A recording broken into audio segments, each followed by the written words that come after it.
Oi, oi, gente! Estamos aqui em mais uma edição do nosso Casa Valora. E hoje a gente vai ter um papo com o empresário aqui do nosso ladinho, nosso vizinho, que é o Guilherme Granzinoli. Ele que é presidente da R Brands. Ele vai contar a trajetória empreendedora dele, que eu tô lendo aqui, o homem abre uma empresa a cada segundo. Mas antes de contar a trajetória como CEO, como empresário, ele vai contar também o lado humano da liderança, que eu acho que é o que mais pega, né? Ser um empresário que coloca o negócio de pé, o negócio sólido, temos muitos, mas que tem esse olhar humano e que é um bom líder, temos poucos. Verdade. Então, assim, obrigada. Obrigada por ter vindo, por ter aceitado. É uma honra tu vir contar a tua história aqui pra gente. Imagina, eu que agradeço. Fico muito honrado pelo convite. Para mim é um prazer poder trocar essa ideia com vocês aqui, ainda mais sobre temas tão inspiradores, né, como gestão, empreendedorismo. Eu sou apaixonado. Acho que vai ser muito legal. Que bom, que bom. Temos muitas perguntas. Daqui a pouco tu vai contar um pouco da tua história, da tua trajetória. Mas eu quero começar com uma pergunta que eu já tenho até a resposta para ela. Tá bom. Eu gosto muito de falar sobre isso. E eu quero que tu traga o teu olhar sobre o que as pessoas não veem, não enxergam na vida de um CEO. Certo. Na vida de um empresário. Essa pergunta ela remete talvez a uma comparação interessante, Indinara. Quando a gente vê uma Olimpíada, por exemplo, né? Você vê lá o final da natação, você vê lá o pódio, você vê aquele momento de glória, você vê realmente o momento do ápice daquele profissional, mas não se vê por trás toda a rotina de treino, e quantos anos ele treinou e o que ele passou e as lesões que aconteceram. Então, sempre que alguém me pergunta, né, sobre como é que é a vida de empreender, eu digo que é muito mais sobre a rotina de treino e lesões do que sobre a rotina de estar no pódio eventualmente, né? Óbvio que a vida, né, da liderança, assim, eu costumo dizer que você abrir e fundar uma empresa, ainda mais quando ela dá certo, ela cresce, é uma das melhores sensações que você pode experimentar, é muito motivador, né? Mas, ao mesmo tempo, isso cobra um custo, né? Existe um custo associado a isso, e esse custo, muitas vezes, as pessoas não percebem que ele existe, porque a gente nem sempre transparece isso, né, para o mercado ou para as pessoas. Então, eu acho que o lado que não é visto é justamente esse lado em que a gente tem que conviver com o sentimento de estar vivendo com o risco do negócio o tempo todo. Esse risco do negócio, naturalmente, ele mexe em alguns momentos com as suas emoções.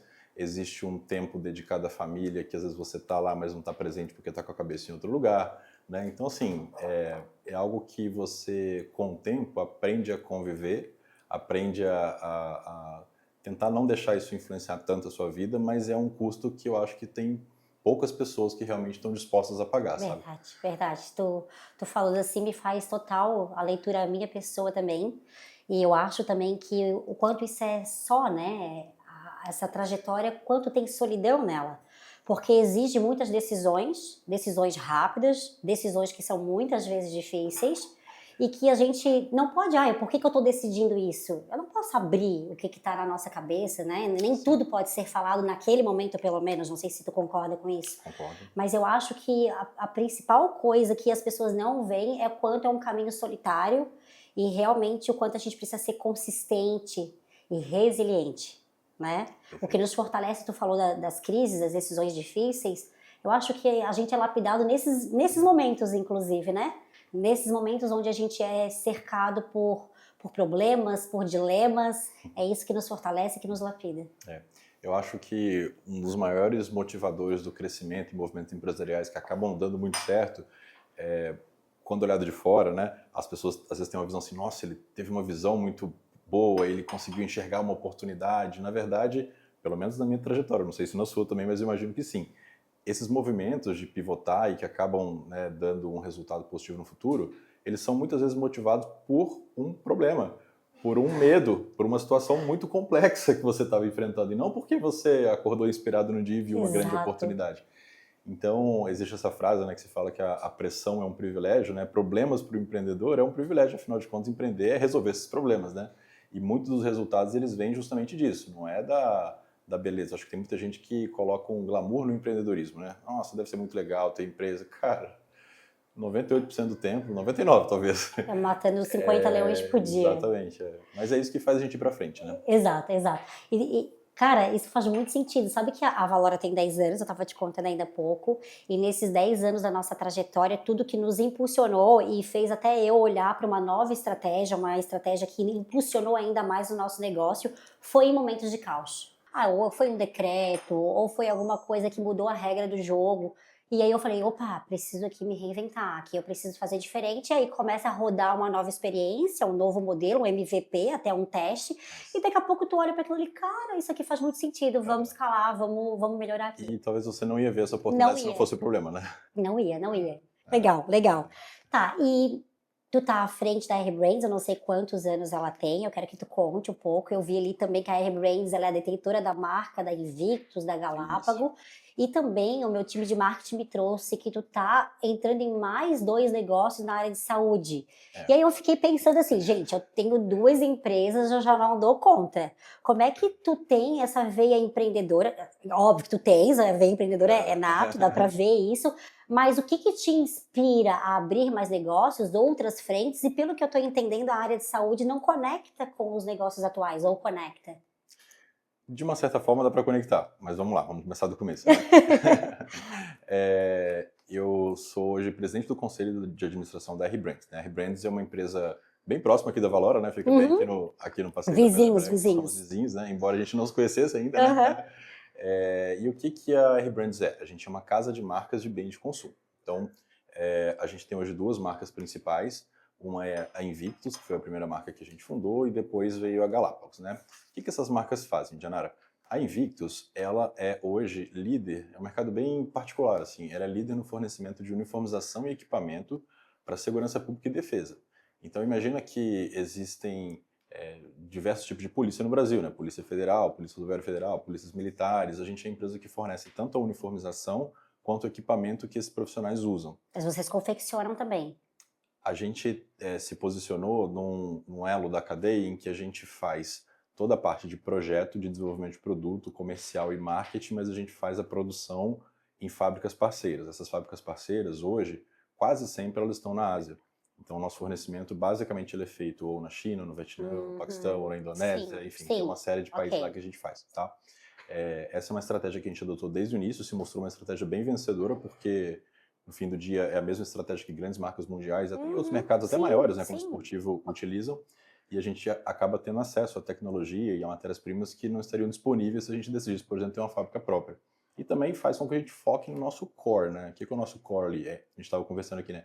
Entender a cabeça do cliente e produzir produtos de altíssima qualidade que realmente resolvam a dor desse cliente, né? Esse é essencialmente o que a gente faz, né?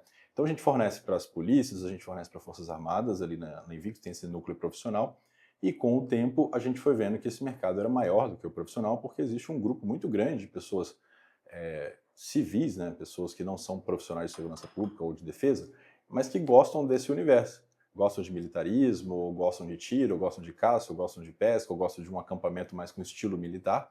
E a gente derivou a marca Invictus então para o mercado privado, né, fazendo ela crescer muito para além da fronteira ali dos profissionais. Hoje a gente é a principal marca reconhecida, né, dentro desse núcleo profissional. As principais contas do Brasil, como Polícia Federal, PRF, todos os federais a gente que fornece para ele todos os equipamentos e uniformização, e várias polícias militares no Brasil também. Muito bem. Chegou o momento da empresa, a gente não era Rebrands ainda, a gente era Invictus, a gente nasceu como, né, enfim, no negócio da marca Invictus, em que a gente entendeu que o que a gente estava fazendo ali, inicialmente até nem tão conscientemente assim, poderia ser replicado em outros mercados. Porque o que a gente fez essencialmente em Invictus? A gente pegou uma atividade que era marcada muito por um tradicionalismo, por uma rigidez, que é o militar, e a gente transformou aquilo numa marca de produtos de alta performance e derivamos isso para uma coisa cool, que é o lifestyle em torno dessa atividade. Poxa, não dá para replicar isso? Dá. E a gente começou a procurar outras atividades em que a gente pudesse usar o mesmo framework que a gente fez com o Invictus, né? Certo. E existem várias. E a gente começou por uma que é a atividade do mercado outdoor. Então a gente foi bem no centro ali do outdoor, né? Ou seja, atividades de alto desempenho, como por exemplo escalada de montanha de gelo, trekking de longa duração, e a gente faz produtos para esses caras, que é o equivalente ao militar profissional lá, só que a gente expande isso através de um lifestyle para as pessoas que se inspiram nesses caras, tá? Então isso é a Galápagos. A Galápagos é o espelho da Invictus, porém é um mercado diferente, é um consumidor diferente, com uma cabeça diferente, e esse mercado é o mercado outdoor. Existem marcas que você provavelmente conhece, né, no mundo, como The North Face, Patagônia, Patagônia. Columbia, enfim. Sim, A gente é o equivalente nacional dessas marcas, que legal. Nossa, entregando uma qualidade de produto igual ou superior dentro de um contexto da realidade brasileira, tá? É isso que a R-Brands faz. que legal. Sua pergunta tinha mais coisas. A área da A área da saúde. saúde, pois bem. Eu fundei essa empresa em 2011, tá? Eu fiquei à frente dela até o fim de 2023, então eu fiquei 12, quase 13 anos aí à frente dela como CEO, né? Ao longo dessa caminhada, eu não fiz ela sozinho, eu tenho um sócio, né, que se chama Felipe, e depois trouxe outros sócios também, através de um programa que a gente tem, né, de partnership dentro da empresa. E chegou um momento em que eu fiquei... Aí foi uma inquietação pessoal mesmo, sabe, Jana? Assim, uma sensação Se de, bem, se cara, bem. eu preciso fazer alguma coisa, né? A minha mulher diz que a empresa estava organizada demais e eu precisava de mais problemas, né? Pode ser, a interpretação dela é essa, né? Tava tudo muito calmo, né? E aí eu decidi, achei que era hora realmente de dar um passo diferente na minha vida, né? E fiz essa migração, então, pro então criado Conselho de Administração que não existia antes, né? Saí do dia a dia da empresa, passei o bastão de CEO, o Felipe hoje já está há mais de 2 anos nesse cargo, fazendo um trabalho fenomenal lá na empresa. E, né, com esse tempo livre, a ideia era ficar um pouco mais de boa, mas isso durou 2 semanas. Não dura, não dura. E aí eu decidi abrir outras empresas, né? Você perguntou sobre o mercado da saúde. Eu sempre tive uma inquietação muito grande ao longo do desenvolvimento da R-Brands. Por quê? Eu fundei a R-Brands lá em 2011 porque eu trabalhava na empresa do meu pai, que era uma empresa que fazia bordados para moda, e dentro desse universo do bordados para moda tinha o bordado de uniforme militar, que foi onde eu conheci esse universo e falei, pai, eu acho que tem uma oportunidade aqui, vamos abrir uma empresa. A gente abriu uma empresa que acabou se tornando a R-Brands. Mas eu fiz uma reflexão olhando para trás, a gente fez assim, né, modéstia à parte, a gente fez um bom trabalho ali na R-Brands. A gente hoje nas marcas, nós somos líderes de mercado, a gente tem uma posição, enfim, confortável ali, né, competitiva nesse cenário. Mas eu sempre me perguntei, poxa, será que todo esse trabalho que a gente fez aqui, será que tudo esse aprendizado, né, que a gente acumulou ao longo de todos esses anos, se a gente aplicar desse mesmo jeito num mercado que tenha um tamanho de mercado maior, será que a gente faz uma empresa muito maior que isso? Então isso sempre bateu na minha cabeça. Isso ao longo do desenvolvimento. Só que, obviamente, que eu não podia fazer isso ao longo do desenvolvimento da empresa, porque ela estava crescendo, eu tinha que resolver coisas, meu Deus, sabe? Sim. Só que em um dado momento, chegou um momento que eu falei, opa, eu acho que talvez agora eu consiga passar esse bastão aqui e a empresa consiga continuar sem mim no dia a dia e eu talvez possa tentar testar essa tese empreendedora em outro mercado, e aí foi por isso que eu decidi dar esse passo, tá? E aí eu comecei a estudar um monte de coisa, né? Para onde vou? E essa foi uma grande dúvida, porque assim, quando eu estava na empresa eu achava assim, não, eu vou sair, eu vou achar um negócio, eu vou fazer um monte de coisa, e aí quando você cai no mercado você vê que não tem nada fácil, absolutamente nada fácil, Não. né? E negócios requerem que você tenha um aprofundamento muito grande naquilo que você está fazendo. Então, assim, é complexo você começar uma coisa do absoluto zero olhando de fora, né? E aí o que eu fui olhar, Indinara, basicamente era o que está acontecendo no mundo agora, né? O que está drivando o comportamento de consumo no mundo, né? E aí existem alguns macro trends, assim, né? Tendências que estão acontecendo, e uma delas em especial me chamou a atenção. Por que eu decidi isso para esse mercado? Eu percebo muito claramente uma mudança de comportamento cultural e comportamental, né, em relação à consciência populacional em relação à própria saúde. Até uns anos atrás, ter saúde significava ausência da doença. Então, assim, eu não estou doente, estou bem, tenho saúde, né? Só que com mais informação, com a vida moderna, com aquilo que a vida nos exige, inclusive muitos dos empreendedores, né, o consumidor hoje, né, Olhar mais preventivo. possível paciente, ele vê a saúde como algo que pode ser otimizado, né? Então, assim, não tenho doença, mas eu quero dormir melhor, eu quero ter mais atenção, eu quero ter mais foco, eu quero render mais, eu quero... Aí tem toda a parte estética também, então esse comportamento de consumo me chamou a atenção, eu acho que tem um grande mercado aí. Daí fiz alguns estudos e entendi que existiam algumas oportunidades a serem exploradas nesse segmento. Meu Deus do céu. Eu digo que a gente que tem uma veia empreendedora, se fosse só por dinheiro, dinheiro por dinheiro, a gente para. É porque a gente realmente tem um propósito, tem um porquê, né? Então eu fico sempre pensando muito nisso, tipo, tem muitos lás, né? Quando eu chegar lá, eu vou dar uma sossegada. Para mim, pelo menos, eu já cheguei em muitos lá, e eu nunca sosseguei. Pelo contrário, nesse exato momento, eu estou num momento, em 10 anos de história, é o momento que eu virei uma chave de escalar ainda mais o meu negócio. Sim. A nossa empresa hoje fatura 8 dígitos, e agora eu estou num projeto para ela ir para 9 dígitos. Poxa, é bastante coisa, como é que eu faço isso? Sim. Mas é isso, porque, claro, aqui eu estou falando sobre dinheiro, questão dos dígitos aqui, mas é como se isso fosse a consequência. Isso. O desafio de chegar lá é o que me move. Exatamente. Né? Que faz com que a gente se mexa e tudo mais. É. E aí eu quero... A Nara me trouxe que a R-Brains, ela tem alguns valores, como autorresponsabilidade, coragem, obstinação, inconformismo, empatia. Tenho certeza que esses valores, essa cultura, ela foi construída no decorrer dos anos, né? Desde 2021, é 2021. 2011. 2011, isso. 2011. Como que tu foi CEO até um tempo, mas hoje faz parte do conselho. Como que vocês fazem com que esses valores, eles não fiquem só na parede? E que esses valores realmente sejam vividos todos os dias? Eu digo que a gente tem uma grande missão, né? Que é cuidar das pessoas que trabalham conosco e fazer com que essas pessoas enxergam um pouco parecido daquilo que a gente acredita, né? Sim. Então, os valores, a cultura, ela é top-down, ela é de cima para baixo. Como que tu, no teu papel, desempenha isso para que as pessoas absorvam os valores da R-Brains? Essa é uma boa pergunta e esse é um tema bem negligenciado pelos empreendedores, né? Que acham que, não, aqui não tem definição da cultura. A cultura não precisa de definição. Ela existe. Ela pode ser definida, ela existe você quer queira ou não. Quer né? queira ou não, pode ser, porque a cultura pode ser boa ou pode ser ruim, né? Exato, Então, eu acho que assim, isso é um processo, né, eu acho que, em primeiro lugar, tem que ter um trabalho muito honesto de identificação desses valores, né? Não adianta você colocar nos valores uma lista daquilo que você quer ser. Você tem que colocar nos valores aquilo que você realmente vive, o que a empresa respira e o que o founder acredita, né?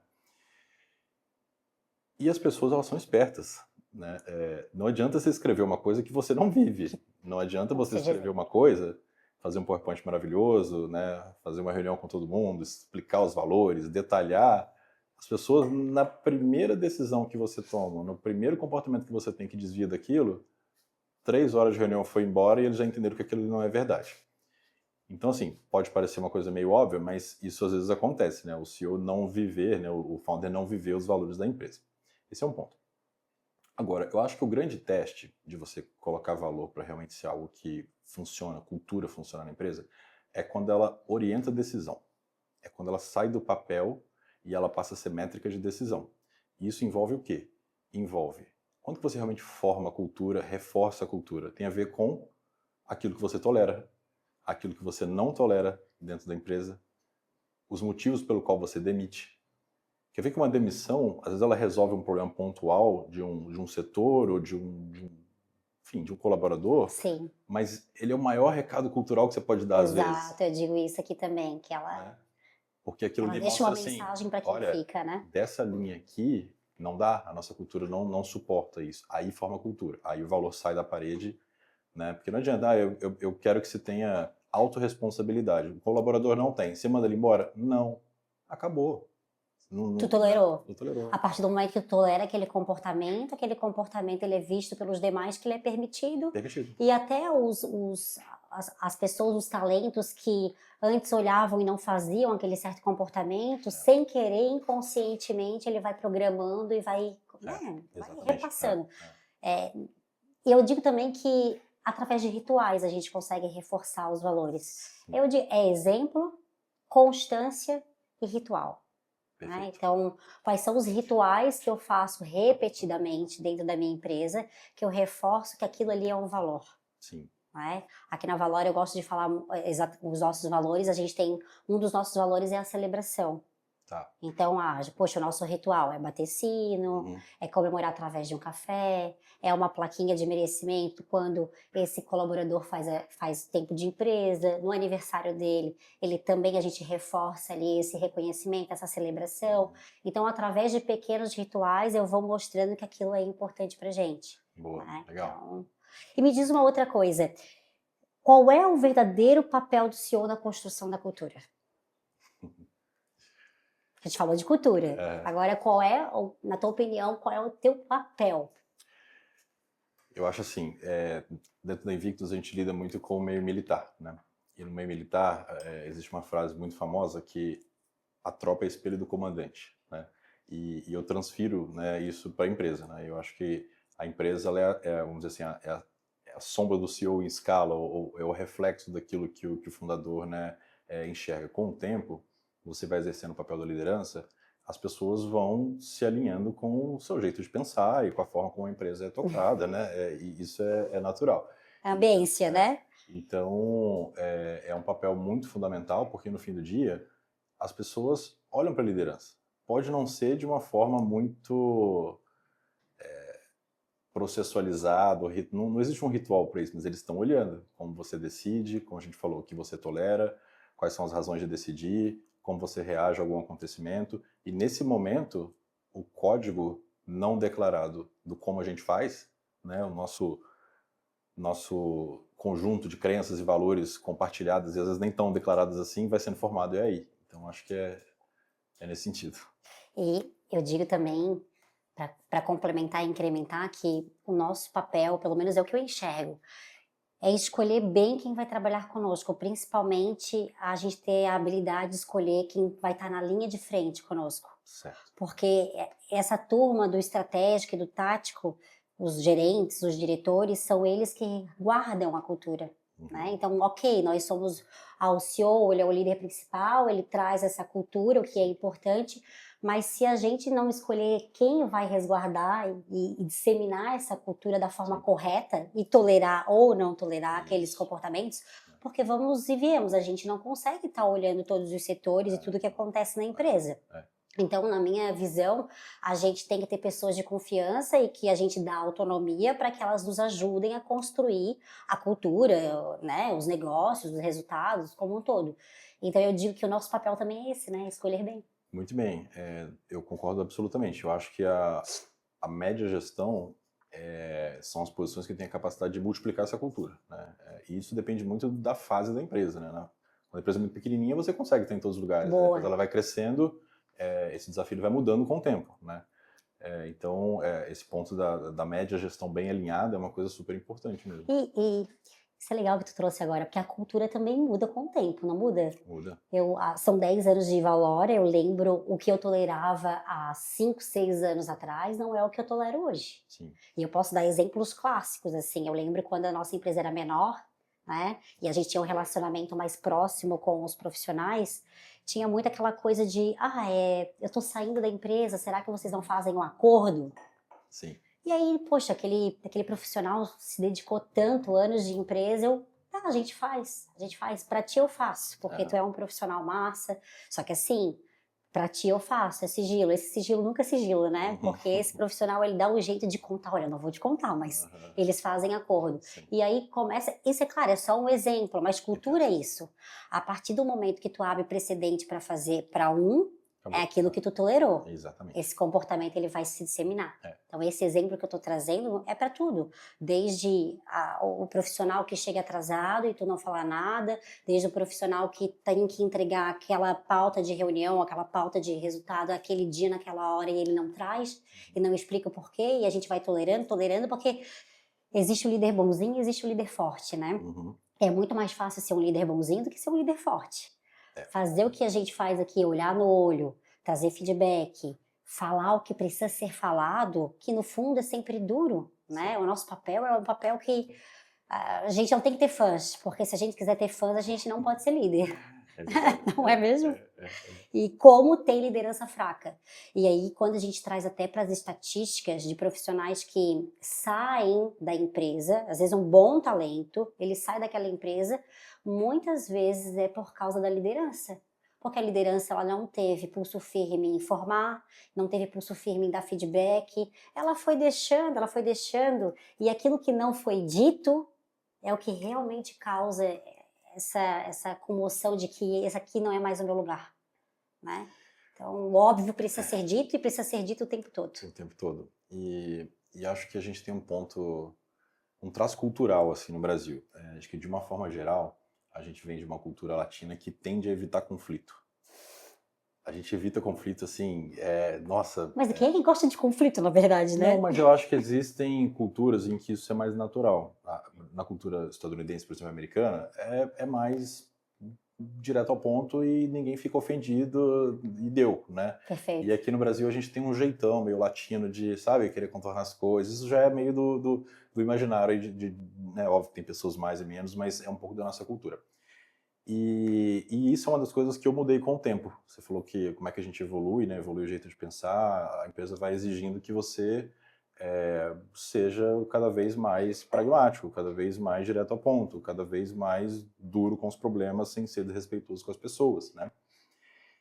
E o que eu aprendi nesse caminho, Indianara, é que gente boa gosta de liderança forte, tá? Gente boa gosta de liderança forte. Gente boa gosta de ambiente com cobrança saudável, não a cobrança que falta Sim, respeito, sim, né? sim, sim. Mas gente boa gosta de cobrança. E, aliás, embora seja muito mais fácil ser o líder bonzinho, na minha visão, ser o líder bonzinho não é que você está sendo mais humano ou que você está sendo mais legal, você está sendo irresponsável. Porque parte do desenvolvimento daquela pessoa é você falar o que ela está fazendo errado, né? É você ter a responsabilidade com o desenvolvimento daquela pessoa, que inclusive vai contribuir para o teu resultado, né? Então, a gente tem que quebrar um pouco esse negócio de evitar conflitos, né? Obviamente sempre mantendo o respeito com as pessoas e entendendo algumas particularidades também, porque no fim do dia são pessoas, e pessoas passam por problemas muitas vezes, né? Sim, sim, sim. E a gente tem que ter esse Tem lado que ter também esse da olhar. empatia, Isso, né? isso, isso, isso. Mas via de regra é um pouquinho que a experiência tem mostrado aí. Isso. A gente está falando, assim, cada vez mais a gente fala sobre a humanização do trabalho. E aí eu vou conectar com a próxima pergunta. Tá. Né? A gente precisa de performance, a gente precisa de resultado, a gente precisa de velocidade. Como que vocês equilibram nas empresas de vocês o cuidado com as pessoas e essa cobrança para o resultado? Certo. Vê, eu não acho que são coisas que causam desequilíbrio, tá? O mundo corporativo ele está cada vez mais acelerado, cada vez mais competitivo. A gente está falando disso aqui bem no inicinho, né? São ambientes em que existe mudança o tempo todo, mudança regulatória. Então, naturalmente, existe e vai sempre existir uma pressão por resultado. Isso não significa que você vai ser desumano com o seu time, né? A cobrança ela não é um ato de desumanidade, né? É justamente por isso que a gente tem que separar o que você trata da parte pessoal, a parte de empatia, entender o jeito da pessoa, mas você entender que cobrar, na verdade, é contribuir para o desenvolvimento daquela pessoa e do seu resultado ao mesmo tempo. Exato. Ah, mas ele não gosta, então ele não é para estar no teu time. Boa. Gente boa gosta. Gente Boa. boa gosta de liderança forte, gosta de cobrança e se sente motivado por isso, desde que seja razoável e coerente, né? Existe muito líder também que é incoerente na cobrança, né? Então... Acho que a comunicação, o feedback, até o one-on-one, clareza nas informações, né? Perfeito, é isso mesmo. Porque a cobrança ela tem que ser feita naquilo que está alinhado, que está bem alinhado entre o líder e o liderado. É assim que eu penso. Eu estou sendo cobrado, mas isso tá. Eu tô ciente do que eu devo fazer? Sim. É isso que tu falou da incoerência e da coerência do líder. Tem tudo a ver, tudo a ver. Bom, vou trazer outra pergunta aqui. Todo crescimento exige decisão, e decisão envolve perda, envolve renúncia, envolve risco. Qual foi a virada mais importante da tua trajetória que exigiu coragem antes de existir certeza? Essa pergunta é forte, hein? Marketing arrasou com essa pergunta aqui. Essa é uma pergunta profunda. Profunda. Essa aqui, olha, eu acho que meu marketing tem um pezinho na psicologia. A gente tá com tempo? Podemos. Tu que tá com tempo, né? A gente tá com tempo a manhã inteira. Eu também tô super tranquilo. Bom, tiveram muitas, mas eu vou falar uma mais recente agora, que eu ainda estou passando por ela, né? Que é justamente essa minha movimentação de sair do dia a dia da empresa que eu fundei, que eu liderei durante 12 anos, né? Para assumir um desafio novo do zero. Tá? Qual o grau de certeza que se exige nisso? Que se existe nisso? Nenhum. Zero. Isso é como você tá num local confortável, quente, com a sua bebida, com o seu café, com as coisas acontecendo, né? Justamente você trabalhou tanto tempo para chegar naquela posição, né? De ter uma liderança formada, de ter processos de gestão rodando, de ter uma posição de mercado que tem problema o tempo todo, as empresas sempre têm problema, mas já tá conquistada. Você abandona esse lugar de conforto e se joga na selva. De novo. Uma né? grande loucura, né? A gente gosta, né? A gente gosta, Então, eu tomei essa decisão, como eu te falei, 2 anos atrás, e sem nenhuma certeza, né? Mas com a certeza de que eu tinha esse sentimento de que era o que eu queria, né? Mas não foi fácil, sabe, Indianara, porque isso é muito bom enquanto você está pensando sobre isso lá no conforto. Quando você cai na selva, você lembra que você não lembrava mais como é que era a selva. Você fala, meu Deus, isso aqui é muito diferente do que o que eu tinha. E agora, como é que eu faço? Será que eu dou conta? Será que eu sou... Você começa a se questionar, será que eu sou bom mesmo? Mas eu já fiz aquilo ali. Já fez? Tá, então faz de novo.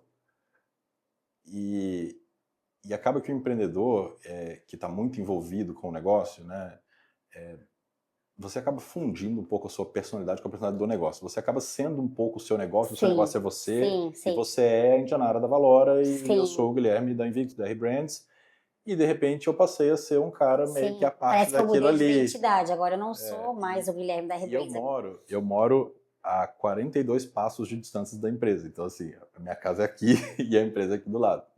Então eu desci ali embaixo, aquele caminho que eu sempre fazia todo dia, e aí eu fiz ele um dia e falei, não, eu não tenho o que fazer, eu vou voltar. E aí voltei para casa e falei, cara, eu não vou mais lá. E esse período de adaptação para mim foi um desafio, né? Até eu realmente me encontrar nesse novo desafio e amadurecer isso na minha cabeça depois que eu tomei essa decisão. Então, esse foi um momento bem decisivo e é um momento que ainda está em construção, né? Hoje, eu já estou muito engajado nas novas iniciativas, estou super confiante e feliz de ter tomado essa decisão, embora eu estou com mais problema do que sempre tive na minha vida nos negócios.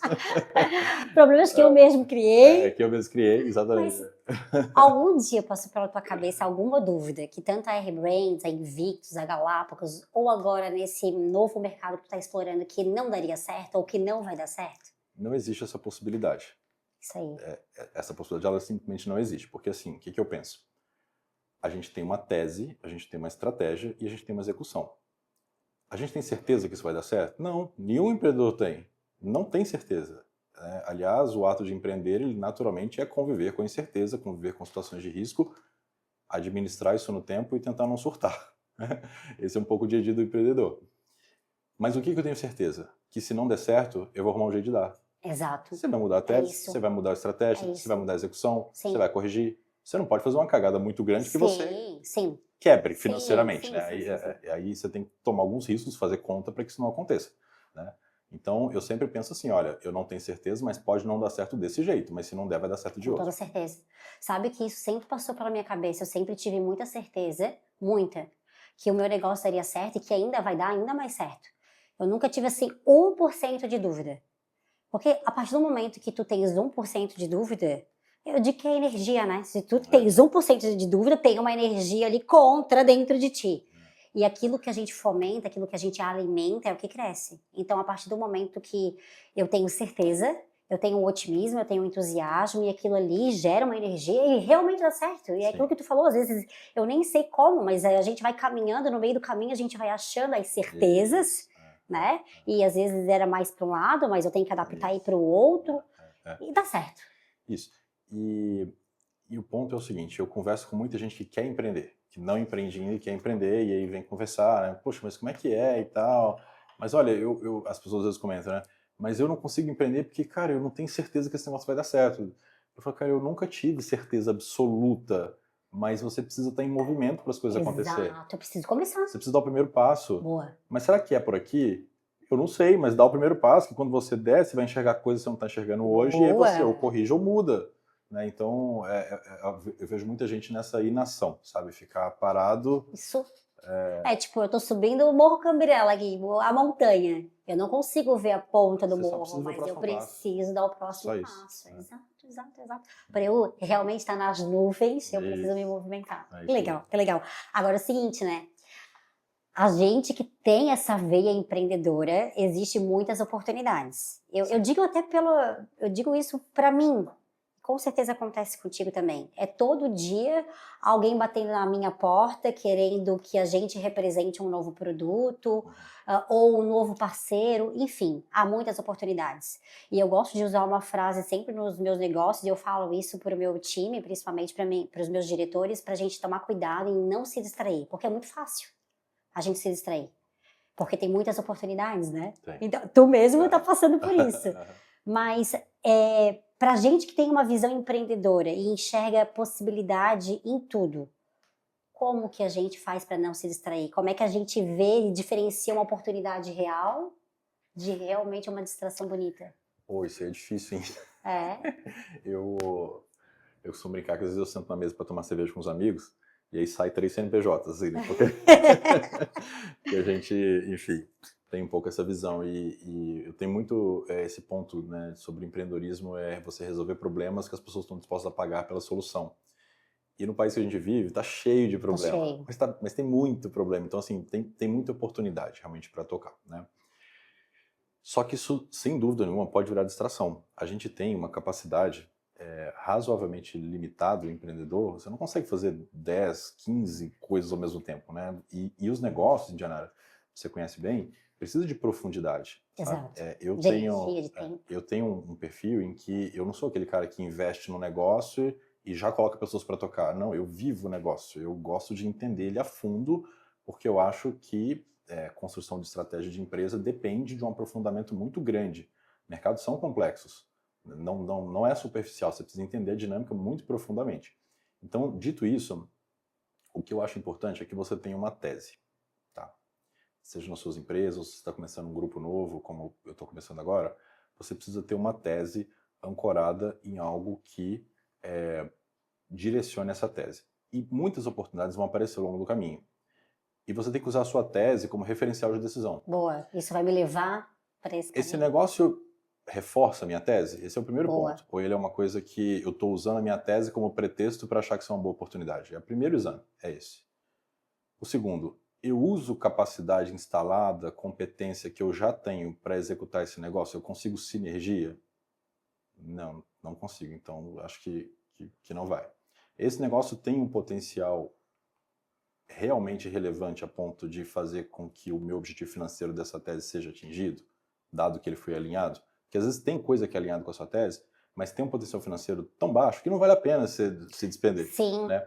Então, eu acho que é isso. Você precisa ter um núcleo ali, né, de decisão, que é a sua tese de negócio, e se orientar por ele ao longo do caminho. Muito bom, muito bom. Porque é fácil se distrair, É né? bem fácil. E eu aprendi ao longo dessa jornada de empreendedora a dizer não. Porque Perfeito. lá no começo, claro, até por uma imaturidade ainda de empresária e tal, que a gente vai ganhando casca, né? Nossa. A gente vai tomando tanta porrada que a gente vai entendendo, opa, isso aqui eu já vivi antes, então eu não posso passar por esse vale novamente. Então, eu acho que a jornada também nos ensina a dizer muitos nãos, né? Sim. Pelo menos para mim me ensinou. Na dor, né? Para mim me ensinou.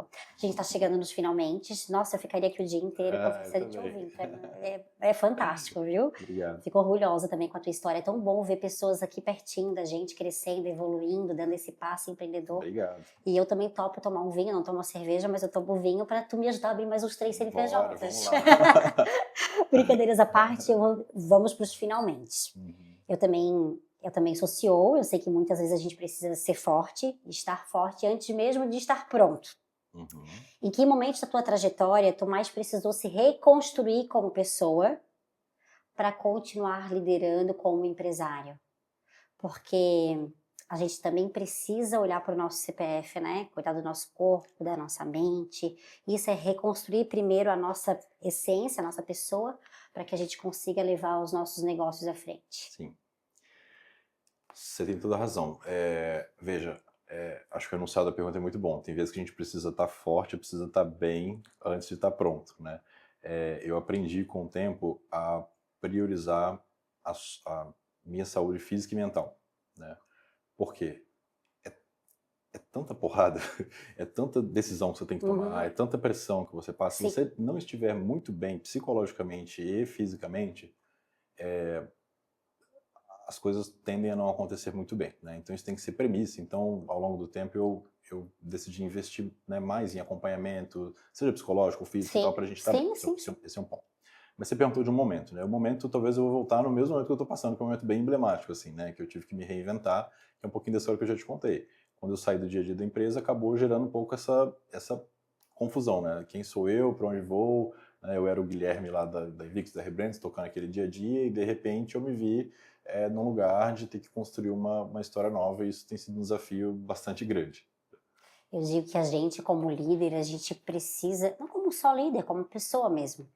Acho que para a gente crescer, a gente precisa ter muita humildade intelectual. Perfeito. Sempre se voltar ao lugar de aprendiz, que eu nunca sei tudo, né? E isso serve para a parte técnica do nosso negócio, mas para a nossa parte também comportamental. Total. Para alimentar o nosso espírito, a nossa mente, a nossa saúde. Então, para mim, a gente tem que estar sempre evoluindo. Isso é ter humildade intelectual. E o Uma líder se mentalidade de perde muito crescimento, no né? meio do caminho por causa de ego. Uhum. Já sei tudo, já construí uma empresa sólida, já faturo milhões. Como que eu volto para a cadeira de aprendiz para que eu realmente consiga chegar ainda mais lá? Né? Então, tu falou de cuidar da mente, cuidar da saúde, eu também, eu não abro mão. Às vezes as pessoas que me seguem no Instagram falam, meu Deus, como é que tu consegue estar na academia cedo, depois estar lá no trabalho? Para mim, isso é o básico, porque para eu estar aqui forte e firme todos os dias, eu preciso primeiro cuidar do meu corpo. E cuidar da minha mente, eu comecei a fazer terapia faz pouco tempo. Por quê? Porque eu estava passando por um momento de muitas decisões difíceis, eu preciso levar minha empresa, preciso não, eu quero, desejo levar minha empresa para um outro patamar, só que para isso eu preciso mexer em muita coisa no jogo de hoje. Então, tomar decisões muito difíceis, e isso dói no CPF, né? Dói no CPF, porque no fim, a gente é uma pessoa que tem sentimento, que tem emoções, né? Mas é isso, a gente precisa tomar decisão o tempo todo e a maioria das decisões são difíceis. São bem difíceis e a gente precisa adequar e comunizar isso com a nossa vida pessoal, né? Eu tenho uma família, filhos, enfim, e às vezes a gente fica tentando não transparecer ou tentando não levar para casa. É quase impossível, porque o empreendedor ele vive isso 24 horas, né? Mas eu tenho tentado cada vez mais separar essas emoções e é o que você falou, com o tempo a gente vai ganhando um pouco de casca e vai aprendendo a lidar, né? A gente tenta, mas é difícil separar o CPF do CNPJ, né? Muito difícil. Eu trabalho com o meu esposo, a gente é sócio juntos, então imagina como que é dentro de casa. Então, o nosso jantar, muitas vezes a gente está falando de trabalho. E claro, a gente tenta colocar limite, olha, agora não, agora me dá um tempo, tanto eu quanto ele. Mas é inevitável. E assim, tu é homem, pode parecer ser bobeira, mas eu sou mulher e sou mãe também. Viajo, para mim ainda é mais desafiador. Desafiador. A minha filha ontem, eu estava lendo historinha para ela e depois eu peguei o nosso script aqui de hoje para eu ler. E ela, mamãe, o que você tá lendo? Aí eu dei para ela ler. Então, o que é isso, mamãe? Então, filha, amanhã a mãe vai ter um podcast, tipo uma palestra, tipo uma entrevista. Bem que eu expliquei assim por cima para ela. Olha só o que ela me soltou. Ô, mãe, tu vai sair de novo, né? Essa semana, mãe, você saiu todos os dias, você não para em casa. E ela ficou falando aquilo pra mim e eu olhei pra ela assim, como é que ela tá... E de fato, com essa semana eu viajei pra Curitiba, teve aniversário de uma colega à noite. Eu não parei. Então, olha só, a gente vai ligando um piloto automático e vai fazendo, porque nós também, eu pelo menos tenho esse perfil executora, fazedora, e vou fazendo, opa, peraí, tem que ter não bastante posso atenção, esquecer de dentro de casa, eu tô fazendo esse exercício o tempo todo. Eu também faço bastante. Ela tem quantos anos? 7 anos e o meu pequeno tem 3 anos. Eu tenho uma de 6 e um pequenininho de 1 ano e 4 meses. Ai, meu Deus, é uma delícia, né? Mas a gente tem aqui também, Dianara, um privilégio, acho que aqui na Pedra Branca, né? De trabalhar aqui. Eu não sei se você mora por aqui, imagino que Sim, deve moro morar aqui. Então, assim, eu vou almoçar em casa, vejo eles, Também. acaba sendo um equilíbrio bem levo na gostoso, escola, assim. pego na escola, mas ainda assim eles cobram, né? E também, assim, quando eu faço essa reflexão, para não entrar num sentimento de, às vezes, de culpa ou de lamentação, é entender que a vida ela tem fases, sabe? E a gente está na fase de construção, né? Não significa que a gente não vai estar com os filhos, muito pelo contrário, eu fico muito em casa, muito com eles, né? Gosto, né, de viver essa vida familiar ali. Mas a vida, ela não é equilibrada. Não né? é. Não é. Isso varia no tempo, né? A gente está numa fase agora que vai exigir isso e no fim do dia é o que deixa a gente feliz também, sabe? Sim, Então, a gente se sentir útil, se sentir pertencente, reconhecido. Eu respeito e admiro muito mulheres que têm uma carreira de dona de casa, que consegue ficar no lar e cuidar dos filhos e cuidar da casa. Eu acho admirável. Mas eu não seria o meu lugar de potência. Eu acho que todos nós temos o nosso lugar de potência. Perfeito. o meu lugar de potência é aqui, servindo, fazendo negócio, pensando, e eu me sinto feliz aqui, Uhum. né? É claro que, mesmo estando feliz aqui, eu trago sempre esse contraponto de que a gente não pode se perder dentro de casa, porque Sim. se dentro de casa, o nosso Sim. casamento, o nosso É, lar, o verdade. nosso papel de mãe e pai não Sim. está bem construído, não está bem azeitado, isso é péssimo, né? É, Ou seja, construir e não construir nada, porque construir no CNPJ e não construir na pessoa física não vale de nada. Exato. E o empreendedor ele tem sempre essa visão assim, não, mas agora eu estou passando por um momento na empresa que não tem jeito e tal, tal, tal. Só que aí na semana que vem, não, mas agora, aí na outra mês, não, mas agora, cara, sempre vai ser esse momento, sabe? Sempre Então, vai a gente tem que ser. aprender a equilibrar de uma certa forma, da melhor forma possível. Exato, exato. Bom, vamos para a última pergunta. Tá bom, vamos lá. Para finalizar, então, quando tu pensas no teu legado, você pensa mais nas empresas que construiu ou nas pessoas que ajudou a formar no caminho? Opa, ou nada, meu Deus, a pergunta impactante. Nos dois, né? É? Nos dois, né? Eu acho que... Eu acho que essas coisas, elas me parecem ser conjuntas, né? Para mim também. Não tem porque como tirar uma coisa da outra, né? Você vai fazer um negócio sozinho? Você pode fazer, né? Ele está fadado a ficar um negócio pequeno, né? A não ser hoje com a IA, né? Que estão mudando muitas coisas, mas assim, até então, construir empresas, você naturalmente só consegue entregar resultado do crescimento se você, ao longo dessa caminhada, formar pessoas, né? E eu sou muito defensor do empreendedorismo, Indianário, assim, muito. Eu tive uma sorte muito grande porque eu nasci numa família empreendedora. Então, meu pai tinha empresa, minha mãe tinha empresa. Eram pequenas empresas, mas eu vivi num ambiente em que meu pai não tinha sócio. Então, esse negócio do você e seu marido, era meu pai com a minha mãe, e eu escutando, eu era o filho mais velho, e eu ia trabalhar nas férias na empresa dele, e aí com 19 anos eu fui trabalhar, ele já não queria mais ficar na empresa, ele largou a empresa na minha mão, e aí, enfim. Eu considero isso uma grande sorte, porque eu pude ter esses exemplos e vivenciar o empreendedorismo muito cedo, e eu tenho uma certeza muito grande, assim, eu enxergo a vida como tendo o empreendedorismo como o principal motor assim de ascensão social, o principal motor que tem a capacidade de mudar uma sociedade através da geração de renda, geração de emprego, melhorar o estado social mesmo, né? E eu sei que muita gente não teve essa oportunidade que eu tive, né? Porque no fim do dia o empreendedorismo ele tem muito a ver com comportamento, e comportamento tem um pouco a ver com seus traços naturais, mas tem muito a ver com os exemplos que você teve também. Por que eu estou falando isso? Porque sempre que eu posso, eu tento vender essa ideia e trazer gente para empreender. Tá? E mostrar que existe um caminho melhor, e mostrar que existem possibilidades, e mostrar que é muito difícil, mas que você pode conseguir. Então, eu trouxe muita gente para dentro da empresa ao longo do caminho. Né? Esse é um dos fatos que possibilitou, talvez o principal fato, que possibilitou com que hoje eu não estivesse na minha própria empresa, porque eu tenho gente lá que está com o olho de dono tanto quanto o meu, quanto eu tive lá no Isso é início. fantástico. Né? Então esses programas de você conseguir trazer pessoas para dentro da empresa, né? E eu já estou replicando isso agora de uma forma mais acelerada nos meus novos negócios, né? Eu vejo muito empreendedor reclamar que não tem gente boa no mercado. Ah, mas não tem gente boa. Tem, sim. Cara, não tem gente boa. E geralmente esse não tem gente boa, na verdade, talvez ele não enxergue. Mas o que ele está dizendo é o seguinte: eu não tenho uma tese e um posicionamento estratégico claro e forte o suficiente para atrair as pessoas boas que existem no mercado. Exatamente. E gente boa quer projeto, gente boa quer futuro, gente boa quer enxergar na empresa o longo prazo dela, igual você, dono, enxerga.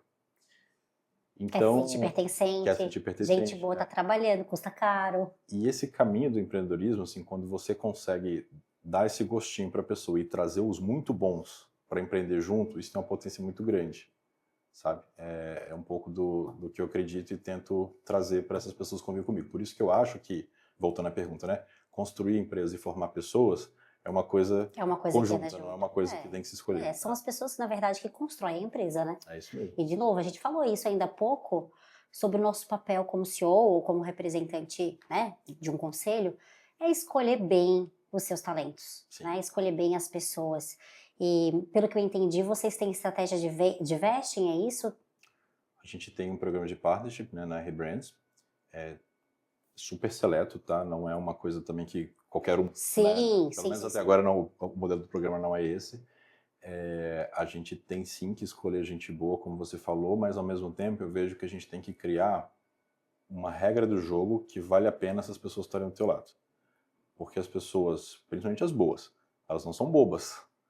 Né? elas vão olhar e, assim, existe naturalmente um amor pela empresa, as pessoas, né, de uma forma geral, se apaixonam, gostam do que estão fazendo, mas, no fim do dia, tá todo mundo ali pela sua família, pela sua construção, pelo seu futuro. Se você não encontra uma regra do jogo que a pessoa entenda que, além do amor, ela tá ali para fazer o dela, é muito provável que ela saia e aí você vai perder esse talento, né? Então, eu prefiro ser dono de, vou dar um número qualquer, tá? Sei lá, 70% de uma empresa que tem gente muito boa com 30% trabalhando, fazendo acontecendo, do que ser dono de 100% de uma empresa em que eu tenho que estar lá todo dia, correndo um risco até maior, porque as minhas decisões nem sempre são as melhores, né? A gente tem Sim, que ter essa humildade, né? sim, sim, A sim. gente precisa de gente E para nós queremos pessoas ajudar. melhores do que a gente do nosso lado, né? Sim, sem dúvida. E muda muito assim, a chave na cabeça da pessoa do executivo quando ele vira sócio, né? Do executivo quando ele vira empreendedor. Porque aí ele passa a entender que ele está ali não procurando o próximo passo da carreira dele.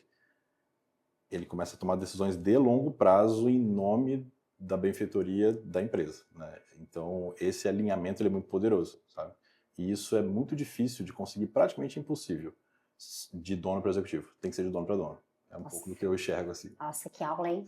Que aula. Imagina. Nossa, eu amei muito. E vocês, gente? Para quem acompanhou esse episódio, compartilha essa conversa com um CEO, com um líder, um visionário, inclusive, né? Empreendedor nato. Não, nem tanto. Alguém que vive hoje e o desafio de construir empresas sem perder de vista o lado humano da liderança. A gente se encontra no próximo episódio do Casa Valora.